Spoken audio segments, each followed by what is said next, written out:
Hi, Peter Boolkah here, and welcome to today's edition of the Transition Guy. Now, joining me today in the studio is Karen Laos, who is a communication and confidence expert with over 20 years experience in the field. Welcome, Karen. Thank you so much, Peter. Wow, 20 years. I mean, that's quite a career.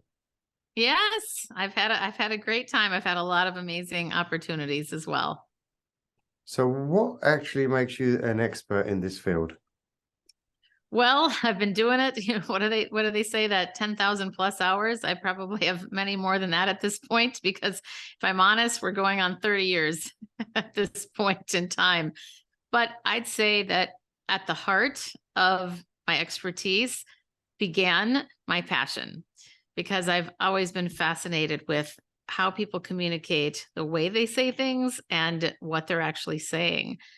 But I'd say the hard and fast experience really comes from being in the trenches and making the mistakes and getting good training, having amazing mentors, and being up on stages or being in one-on-one coaching situations and realizing, oh, okay, that's not something to do. Note for next time. Or, okay, that is definitely a best practice. I'm going to keep doing that. You know what, this fascinates me because this is probably one of the biggest uniform problems across the world. Is most screw ups, whether it's in business, government, personal life, interpersonal, it is down to communication, quite frankly. And it's one of the things that they just don't teach you at school, do they? No. They'll teach you algebra, they'll teach you all these things that you're probably never going to use unless you're a quantum physicist. Yet, communication is the thing that will either help you succeed or contribute to your failure. Exactly. I agree 100%.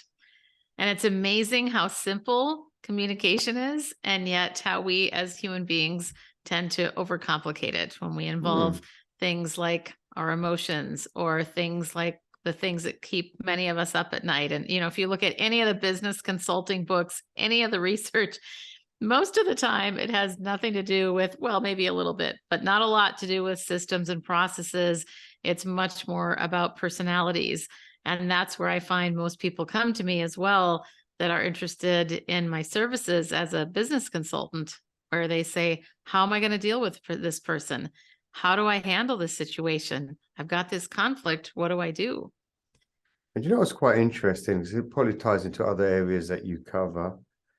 I think that if you take, because we've had a unique event with COVID, lockdown, and I think that the whole lockdown situation and people really being forced to be isolated, it's really had a huge impact on their ability to communicate. I'm not sure whether you've seen that as well. Yeah, well, I think that one of the best things that came out of it was the openness of the world now with Zoom, virtual, all of that. So what's fascinating from my own personal experience is that I was teaching people virtual communication tips probably for a good, I would say, about 10 years probably before COVID. So when COVID happened, I was going, oh my gosh, okay, we need to help everybody work on these things. And yet, from a challenging perspective, when you think about how we were living on top of each other, I don't know about your situation at home, but for me, living in a small 1-bedroom in San Francisco, even though I have one person that I live with, my husband, it was so challenging to be doing my trainings and these conversations on Zoom. And, he's whatever it is, less than 20 meters away from me doing his meetings. So I feel like that also caused, obviously, the extra and added stress that people wouldn't normally have had. And do you think being away from people physically has altered perhaps our ability to deal with things, deal with situations, deal with people?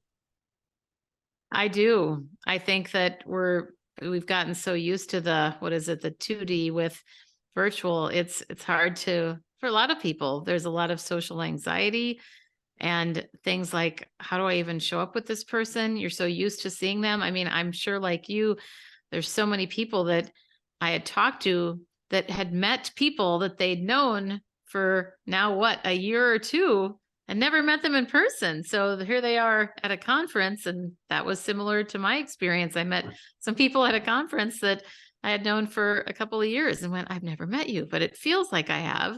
We've been talking all the time. So it's a whole other dynamic. Yeah, and there seems to be, I don't know whether you're seeing it where you are, but there seems to be now that employers really want to get people back into the workplace. Yes. And there seems to be a huge reticence for many people to make that shift to going back into the workplace. They're comfortable with that kind of remote working. And I can't put my finger whether it's convenience because they've got used to a new way of living, or whether the anxiety of travel and being in a room with people again is playing its part. Yeah, I do think that it's different for everybody, for sure. And I know for me, I'm a huge extrovert. So for me, being in person, for me, that doesn't bring up any anxiety compared to any other situation that I might have been in before COVID. And I feel like that's a wonderful thing. But I do think that it's very comfortable at home. When I think about my hourly rate for what I used to get going in person and then being paid the same amount for the last few years to go virtual, it's hard to imagine getting in a car and driving 45 minutes to a client site for the same rate. So I'm being totally honest that that's also something that for me, it really is. It's convenience and money, I would say. What do you think? It's a difficult one. So I Yeah. think I think a lot of people have kind of built this wall around them, a wall of convenience, and actually to go into the office, maybe a lot of people don't have the confidence to go back out again and don't go out as much as they used to. Yeah. But I think it's starting to become a very interesting, and I'll say it was sort of economic workforce out there. I mean, you probably experienced the same that we did, that all of a sudden come COVID, it was like sort of 1 million people got beamed off the planet and there was all these vacancies available that no one could ever fill. So that was a new Yes. phenomena. Mm-hmm. Secondly, I mean, we've had high inflation, especially like across Europe and the UK, which has really kind of put economic hardship on a lot of people. A lot of people that thought, okay, do you know what? I've got my life mapped out for me. This is where financially I'm going to be. And the reality is they're having to go back into the workforce because, quite frankly, they can't afford to live off the provisions they made for retirement, especially when you're paying insane amount of money for heating bills. With Yes. all that bearing in mind, one of the things that people are not talking about, which is actually really going to present itself very quickly, is by the summer of 2023, probably for the first time in our history, you're going to have 5 significant generations in the workforce.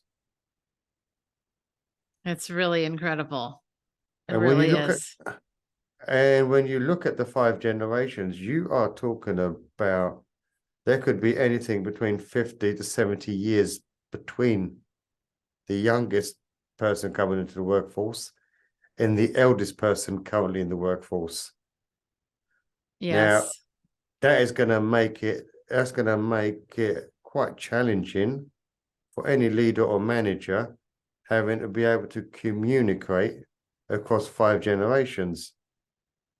And I, growing up, can tell you for a fact that the generations above me would quite frequently tell me how my generation was lazy, pointless, useless, etc. I hear this said about the generations below and below, etc. But the reality is every generation's got its points. There's going to be Right. great people in each generation. Of course, you're going to have the lazy bums, but that's going to be forever. That's always going to be the case. But surely now managers have to be so skilled to be able to relate to each and every one of those generations. What advice would you give? Well, it's true. And the number one thing I would say is know your audience. And the easiest way to know your audience is to ask questions. This is also a skill that many people don't have. And it's not that hard to ask a question. I find that what's the most challenging for most people is to pause long enough to listen to what the other person is saying. And I Do can you think, remember, oh, yeah. sorry, no, you go, please. Oh, go ahead. Now, I was going to say, is that more the way people have been conditioned?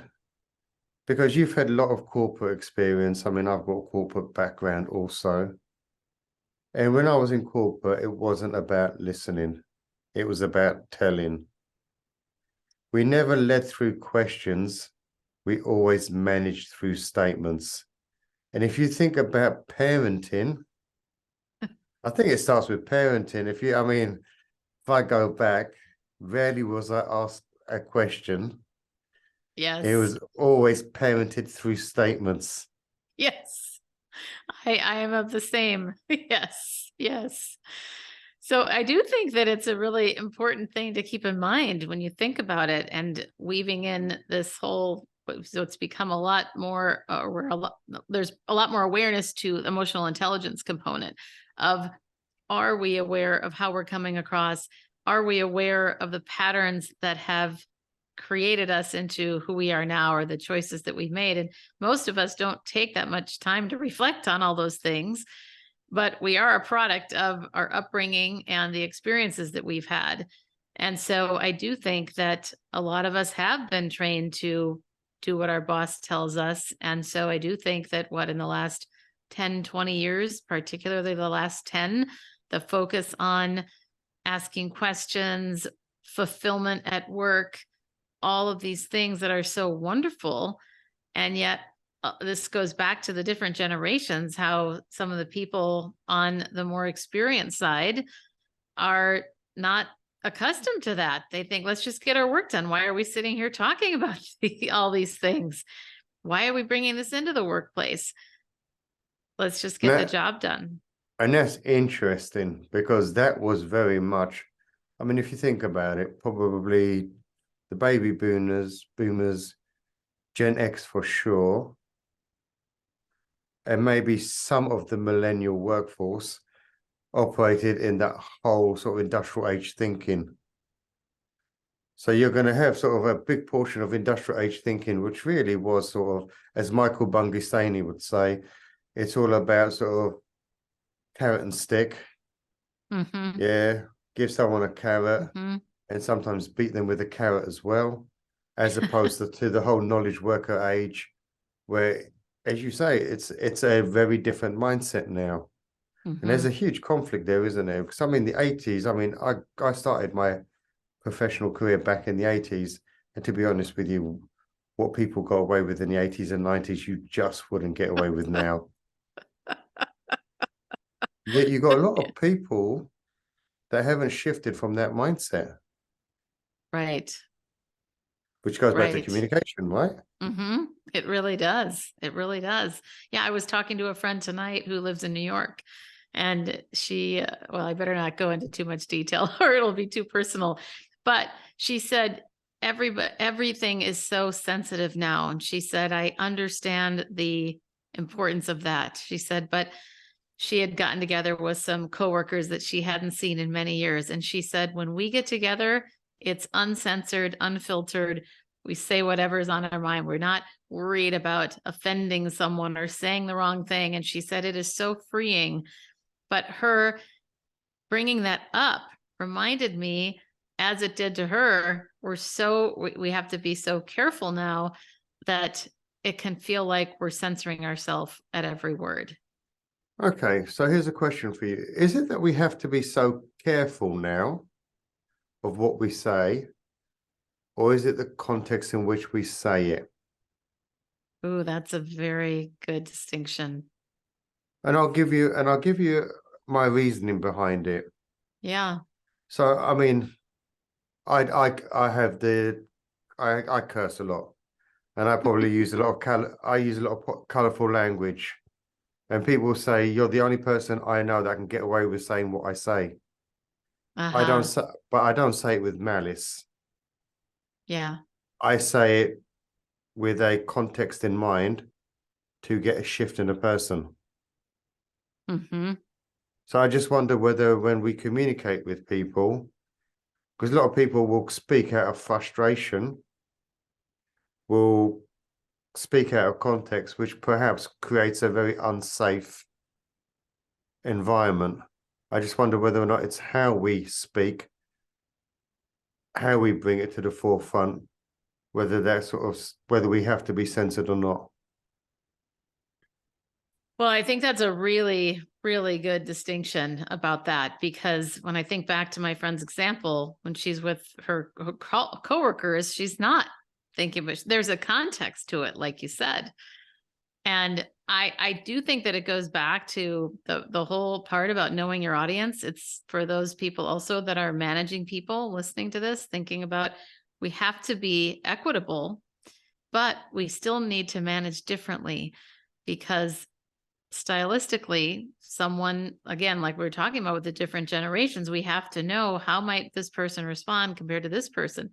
But I also want to throw out the possibility, which I've certainly seen a lot, is that what you might expect from someone based on the perception of a certain thing or personality trait or whatever in one generation could very well be in something else.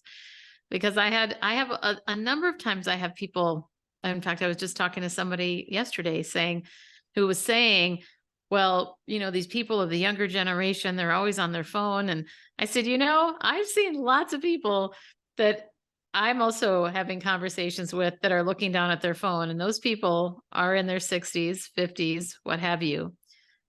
There's a lot of things that cross around all genders as well. So I think that's something too that we have to be mindful of, that it's good to be aware of all of these different patterns or themes, but to know that as human beings, we also could be at different generations doing the same thing that's not expected perhaps in that generation.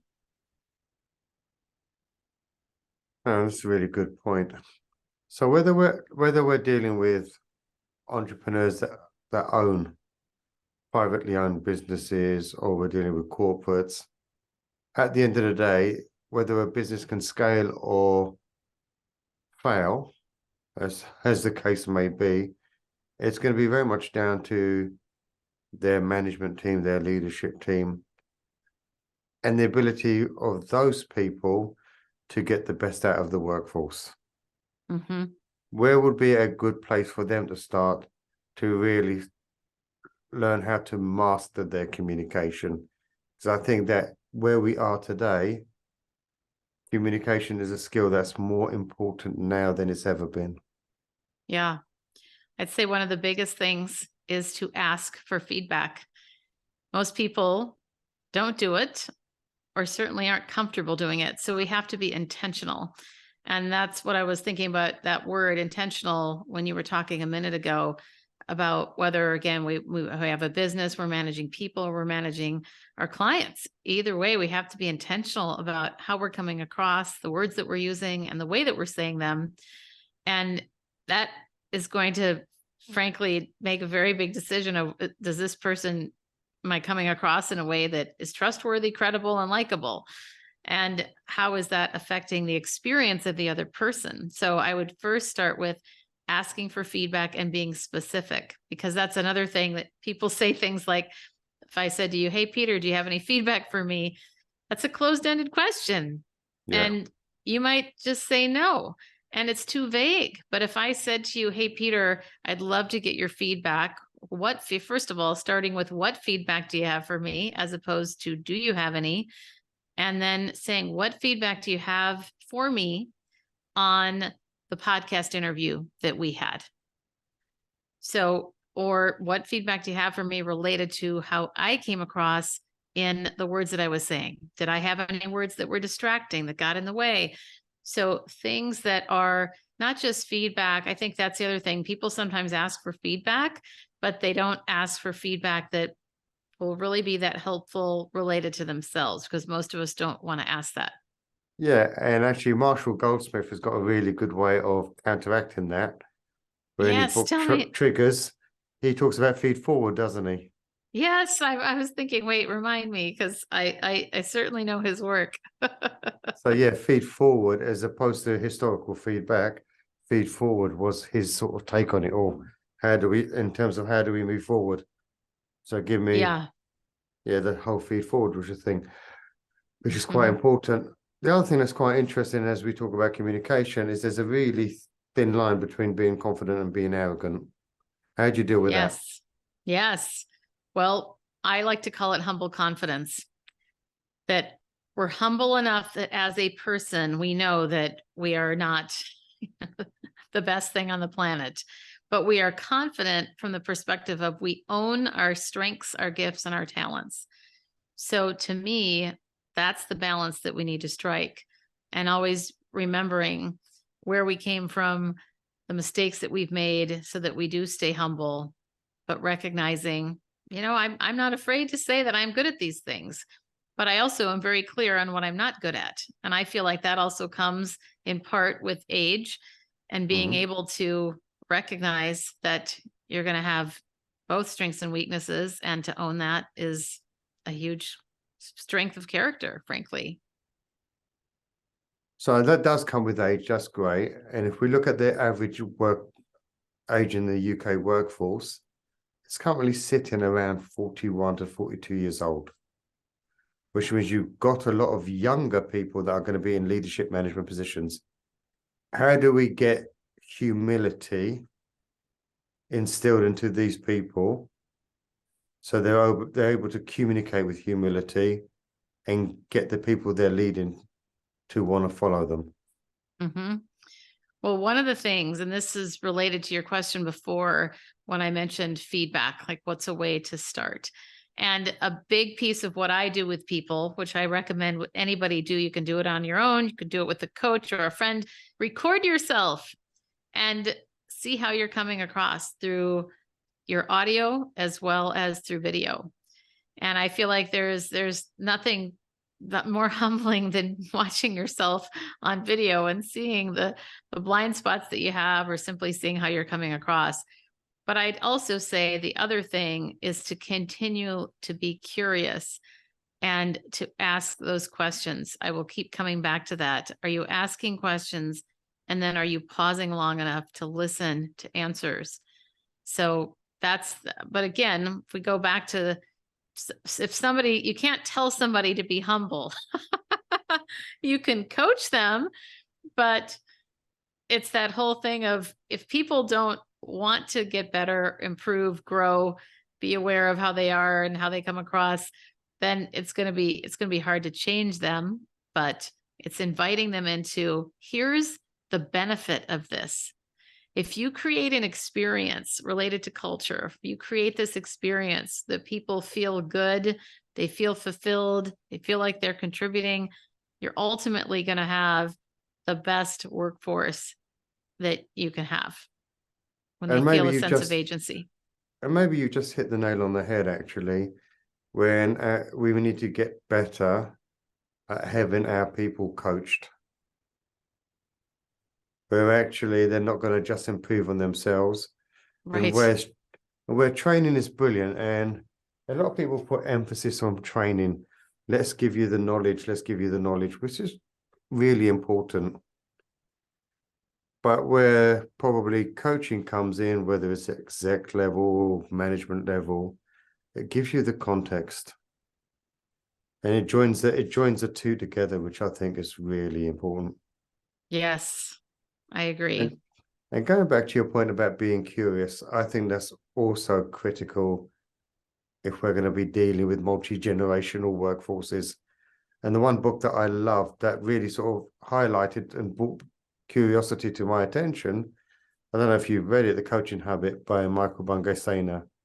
I have not. That was probably No. one, yeah, it's one of my favorite go-to books. And actually, anyone in a leadership and management position, it's required reading for them, anyone I work with. So it is really Wow. powerful. So actually, if you look at where we are today, we are in a question-driven economy. We've got to be good at questions. Yes. Yes. Well, I think what often happens, I had mentioned to you before we started this recording about a discovery call that went really poorly when I was on the receiving end. And I'm often struck by how few people at the beginning of any phone call don't bother to ask, what would you most like to get out of this call?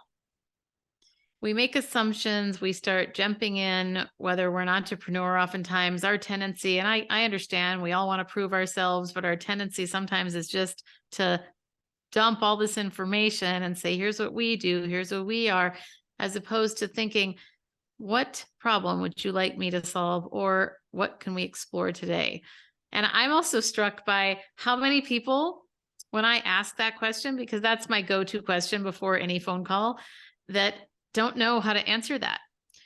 Or they start just randomly talking about a bunch of things and they don't answer the question. And then, of course, it's fine to keep listening, but sometimes I'll stop them and say, I really want to help you on this call, but I'm still not sure what you want. No, and that's a really good point, because that's playing out in a call with you. How else is that playing out in their lives? How else is that Right. showing up in the organization? Exactly. Yeah, I was watching even a short video on a website today on the person's homepage, a business owner. And immediately it was the typical launching into, here's what we do, here's what we can offer, and here's what we could. It was we, as opposed to starting with, what is the problem that the person has Yeah. potentially. And there's another great sort of thought leader out there that springs to mind. And that's sort of Donald Miller Oh, and the whole, yes. I was on his podcast last year. Yeah. and I I just love him. absolutely, yeah, exactly. But the whole thing around being the guide on the side, and that is a job of the leader, believe it or not. And Hmm. whether you're in a sort of leadership management position, your job's to be the guide on the side. It's not about how great you can be, because Right. you've got to the position being great. It's about how great you can make others. And I suppose, again, that's where Exactly. communication comes into it. It's how great can you make other people? Yeah, it really does. And that brings to mind another thing that for leaders to do is to recognize others and recognize others in the way that they would like it. And one of the biggest mistakes I made early on in my leadership career was recognizing someone in public that did not appreciate it.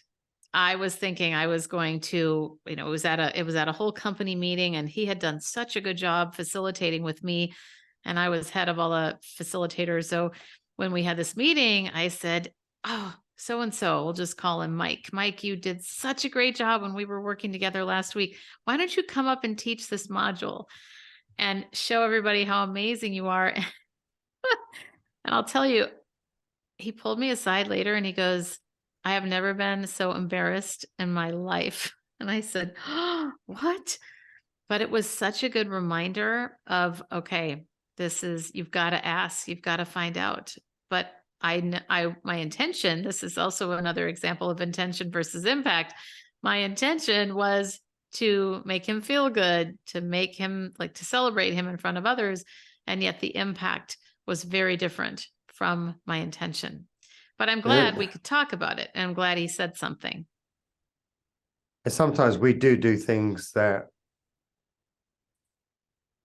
for other people, but more to make ourselves feel better by doing so, Right. when actually it doesn't necessarily have the impact or the desired outcome that we thought it may have. That's a really good point.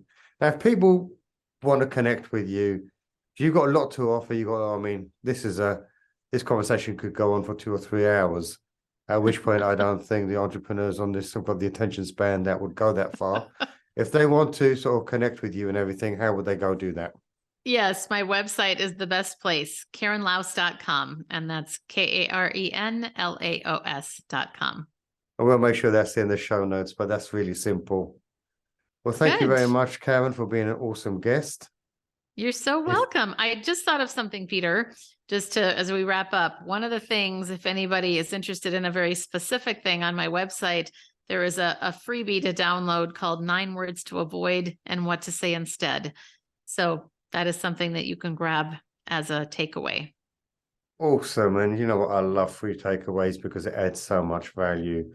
And talking about free takeaways, if you enjoyed today's episode and you like it, please make sure you like it, you subscribe so you don't miss future episodes, and please share it with other people that can benefit from the content that Karen shared today.